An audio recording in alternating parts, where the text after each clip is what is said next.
Hello, everyone. Does the mic work? Yes, I hear myself back. It's very good. This one works as well. So I want to start with a thank you. You're still here. You made it almost to the end. And the last 30-minute session, and then Rebecca for the closing notes, and then it's actually drinks. So I'll start with an introduction. I'm Tony de Graaf. Really Dutch last name. You don't need to be able to pronounce that. So, though being Dutch, I flew through Amsterdam, that's true, that's not where my journey started, because I live in Italy, in Florence, since 5 months. I'm very proud of that. Not all too shabby, but that means the flight here was 30 hours. I calculated I have to fly 60 hours to be 55 hours in Sydney, so I'm gonna take Friday off. Where's my boss? There's, there she is. But a little bit about my background, as Rich said, yes, I'm a practitioner. I'm a recruiter by heart, right? And like many of you in the room, probably when you did your studies, you said, later when I grow up, I want to be a recruiter. But hey, here we are, right? So a classic recruiter career, worked on the agency side in sales and marketing recruitment, IT recruitment, even legal recruitment at one point. And then switched to the corporate side. I headed up recruitment for multiple fashion brands in Europe, and for one of the largest e-commerce companies in the Netherlands. And I bought and implemented 3 ATSs in that time. You can make an educated guess which was the last one. So bought SmartRecruiters and used it for 2 years, and then joined the dark side, or maybe the green side is better in this case. I'll talk a little bit more about why I actually joined SmartRecruiters later, but I hope with this session to inspire you and give you some practical takeaways, because at an event, in my eyes, it's easy to get inspired and get great new ideas. But what happens if we're at our desk tomorrow again, whether that is remote or in the office? How do we actually take those ideas and implement them, or at least some of them, or one? So that's what I want to talk about today, and I cut up the talk in the following topics. First, I want to talk about what is the value of TA and what is the role and the responsibility as us as TA leaders, because we have a very specific view on this, so I want to align on that first. So once we get that out of the way, I want to talk about why do we actually need a plan for change and what does a good plan actually look like, and then flowing into some of those practical things on how to get started. So what is the value of talent acquisition, or what is the purpose of our role? And no, it's not just filling jobs. Because if that's our role, I could say, well, whoop out all those laptops, fire up our ATSs, because I bet my ass everyone here has more candidates in their ATSs than they actually have open roles. So then we just offer everyone, and in 15 minutes we've solved all your recruitment challenges, because our responsibility is filling roles. We all know it doesn't work like that, right?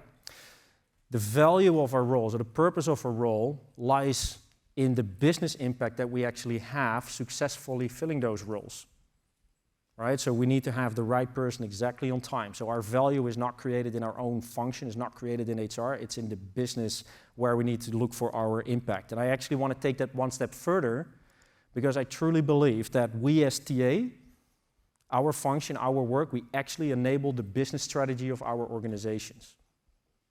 Because every organization has hope, dreams, and ambitions, whether that is to remain consistent, grow, or rapidly expand. Without the people, it's not going to happen. So if we don't do our jobs, we actually cripple the capability of our organizations to actually achieve those goals quite significantly. So that's one. 2, what does that mean for the role for us as TA leaders? Again, it's not, I'm responsible for filling jobs, right? I think you have 2 responsibilities as a TA leader, and I would even argue that they are equally important, so 50% for the one, 50% for the other. And for me, that is, you are responsible to fill the open jobs of today, sure, but you're also responsible of doing it better tomorrow. And that is very important for me, because I think truly as a TA leader, you need to be focused on not just filling the roles of today, but also making sure you're doing it better tomorrow. Because if you don't do that, fast forward 12 months from now, we meet here again, you're doing everything exactly the same. And if you do that, and your competitors do some form of improvement, even little ones, you're actually falling behind. So to summarize, 1, the value of talent acquisition lies in our ability to actually enable the business strategy. And 2, or 1 again, I see, the role of, because they're equally important, I did this on purpose, of course, right? The role of talent acquisition leader is to meet the roles and demands of today and become better at it tomorrow. So, done, right? Let's do this. Let's get up and change the world. But it's not that easy, right? And why is that? That's not just because we need to change our own mindset and approach to talent acquisition, but it also has to do a little bit with the history of our profession. And I really like this slide because I think this slide, Charlie, is already 5, 6 years old or something like that. But I like it because of 2 reasons. 1, because you should never take yourself too serious in life. And 2, because I do think this is a great depiction of the talent acquisition journey we're all on, right? We've grown up under the wing of HR as a back office function or a separate function, and we need to become that difference maker. But the problem is we grew up under the HR function, and HR is by definition a cost center. And how do you optimize a cost center? Well, you improve their processes by making them faster and cheaper. But if you focus on just making everything faster and cheaper, it doesn't apply to a TA function. We as a TA function are a sales and marketing function, if you will. And how do they work? Well, recruitment doesn't cost money. No, you invest money in recruitment and you get a certain ROI, you get something back. So what's that for us? The ROI for recruitment is a certain ability that we are able to deliver the right person, something with quality, exactly on time when the business needs it, something with timeliness. Right? So we need to change our own mindset, but before we can run all those beautiful projects, it could very well be we need to pause because the business perceives us as a cost center, and we actually need to have this conversation first and change the minds of our hiring managers and our leaders to see us as a real talent advisor organization that actually has business impact. Because if they don't understand that, it is a very difficult conversation for us, right? And just to put that in perspective, we're also a young profession. In 2005, 70% of the Fortune 500 companies did not have a dedicated recruitment department. So it's not us or any individual here. No, we are just in the middle of growing up as a profession. So that we all struggle with this. And yes, I do these talks all around the world. I work with TA teams all around the world. Every TA team struggles with this to more or lesser degree. No one has solved it yet. That's why I like working in this industry, because we're all figuring it out right now. So how do we get there? And why, how do we actually get there? We need a structured approach to this continuous improvement, right? And why do we need that? Because it is so easy to lose yourself in the day-to-day. Everyone here has the intention probably, yeah, we kind of need to update our email templates. Easy target, right? Because they've grown, or like the contracts, they are using different fonts, they're using different logos and all these other things. But we never have time for that because we get pulled into the day-to-day every time again. But like I said before, the role for us as TA leaders, yes, we are responsible filling those roles, but yes, we're also responsible to make sure we become better at it tomorrow. So we need to have a structured approach. We really need to make it part of our nature and literally how we organize our weeks. We need to spend some time on improving what we do. Because there's always this hiring manager that's pissed off. There's always this role that's too late. There's always this pressure. And if we always give in to that, we never solve that problem. Then we have a different hiring manager tomorrow, next month, next year. So we owe it to ourselves, actually, to spend some more time on that. And what frameworks and approaches and methodologies you can use, I can literally fill the entire day today talking about that, full energy, no problem.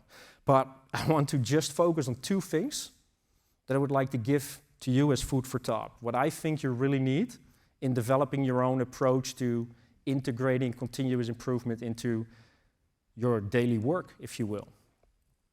And there are 2 things. You need a way to actually break down your TA function into all its elements, because then you can look at all the individual areas and prioritize what you actually need to work on and where the opportunity lies to improve. Plus, you need a continuous improvement model. Emphasis on the plus, because you need both and they're fundamentally different. A small story, in my previous role, I did a 3-year digital transformation project led by McKinsey. And oh boy, do they have beautiful continuous improvement frameworks. And they're very good. So we took one of those frameworks, and I needed also a way to actually break down my recruitment function. But this was 7, 8 years ago. I Googled, I read books, I searched, but there wasn't really anything out there that was to my satisfaction or something that I could use, if you will. So I looked at different departments. So I started to look at the customer departments, customer journey mapping or customer journey thinking, and started to apply that to recruitment. Candidate journey mapping. So we actually took an office and three walls of the office, we mapped the entire candidate journey. Every individual point, we printed out every individual type of interaction we could have with our candidates throughout that entire journey. We invited people there, we did sessions, and we identified where we could improve. That in combination with the continuous improvement model from McKinsey, we had incredible velocity. We were a very old school, paper-based, terrible process, terrible example, but 18 months later, we actually won the award globally for best career site and employee value proposition. Just the power of this incremental continuous improvement was incredible. But my decision to choose a customer journey mapping approach actually caused me to have some blind spots, because I could be in that room forever, but it would never prioritize or tell me that I actually needed to focus on talent pooling, or referral management and internal mobility, or succession planning or workforce planning.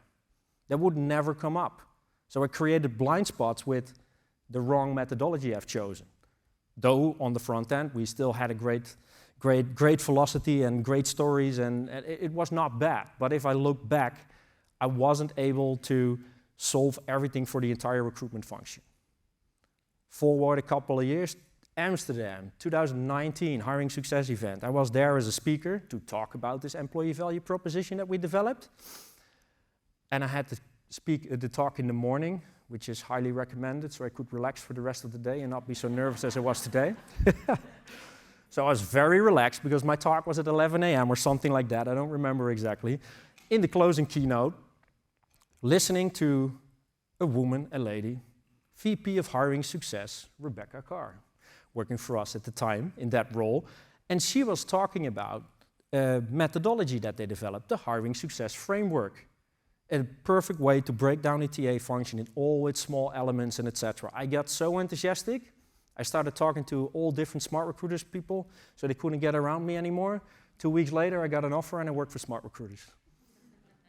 And in the last 4 years, we worked to optimize that model, the framework and everything around that. And in the last 3/4 of a year, we did the project, something like that. I think we started at the beginning of the year. What we've done, we've collided the Hiring Success Framework with the McKinsey Digital Transformation Framework, creating the new hiring success methodology that gives you a way to break down your TA function, identify where the opportunities lie, but then also have a continuous improvement model where you can actually put things on a roadmap and continuously work to improve your TA capabilities. So that's what we've done.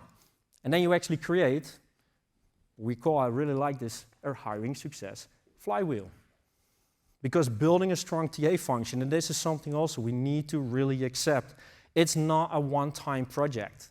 You don't just do a project for half a year or a year and we've solved recruitment. No, this is ever going, right? So we need to accept that we need to fill the roles of today, and we always need to work to improve ourselves, whatever that means. So what's next? What can we do tomorrow, right? And I love, this is one of my favorite corporate mantras, if you will. Think big, and we just did, but start small. What can we start doing tomorrow?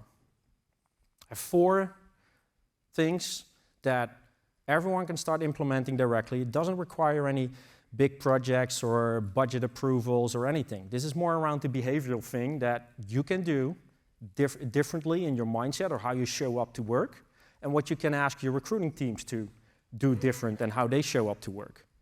And the first thing is start talking, thinking, and breathing business impact. Please stop talking that you're responsible for filling roles. The language you use is how people will perceive you. Second, find the value. Define the value of your TA function. What is the promise that you actually want to make to the business? Is that we'll do our best to fill the roles this year? Or is that something around, I'll commit to improve the capability to deliver the right person exactly on time when the business needs it, and we'll run projects to do that? Again, change the language there. Think about that, how you present yourself. Pick an approach. Start reading and choose a change approach. And joke incoming, we from Hiring Success recommend Hiring Success, of course. But there are so many change models out there. Please do read up on them, because it is so important that you choose something that really suits you and your organization, because you need to get people along in this, right? And the last one, define your success. So set your priorities and build a roadmap. So for every TA person here that critically looks back on what they've done the last quarter or the last year, what have you actually done that contributed to become better at it tomorrow? And if you've done something, great, but how structured is that? Is that coincidental projects that just happened, or some initiatives that were triggered by other departments? Or is this something that you are actually driving because it will help you become better tomorrow? And that can be very small. Like, let's go back to those email templates. Maybe just commit this quarter to take a look and update all the email templates because they're all the same. Then you're already starting. Think big, start small.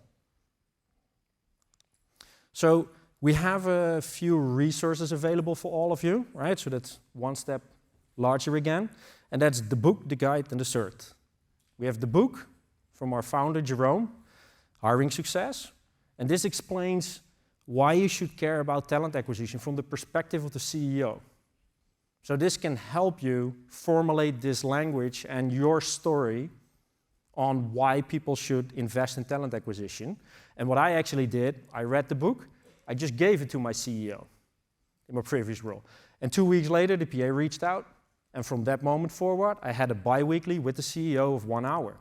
And the first meeting he said, yes, I don't have this enough on the radar. I don't know enough about our capability to attract people. So I don't know exactly what we're going to do and how we're going to do it, but we're going to figure it out together.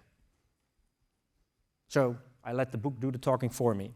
Then we have the definitive guide of hiring success. That's outside here everywhere. So please take your copy. That's a summary of the entire new hiring success methodology, what I just talked about, to get inspired. Maybe you read it and you will find your own way, or just pick a few ideas from it, but get inspired, please. And we couldn't put everything in there because else the book becomes very thick. So we also have a certification online. That is you can become a certified hiring success change leader, I have to say it exactly in the right order. We offer this on the social talent platform, and anyone who works in TA, doesn't matter whether it's your first job as a sourcer or you are a veteran global TA leader, everyone can take this. And it also doesn't matter whether you recruit with Excel or SmartRecruiters or anything in between. This is everything we got. Nothing is behind the paywall. We're not holding back on anything. You don't specifically need to use SmartRecruiters, because this is around how do you get in the mindset of driving continuous change and building great TA teams. So I actually have the QR code here on the right that gives you direct access if anyone wants to check out that certification course.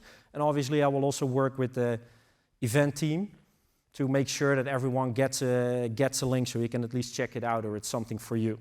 And also my LinkedIn, because please find me after the talk. I can talk about hours for this, but I think I need to watch the time a little bit. I think we're good in time. We got 5 minutes left, I see. But find me afterwards or add me on LinkedIn to continue the conversation. And then I'm very happy that jet lagging me kept the story together. And I'll say thank you.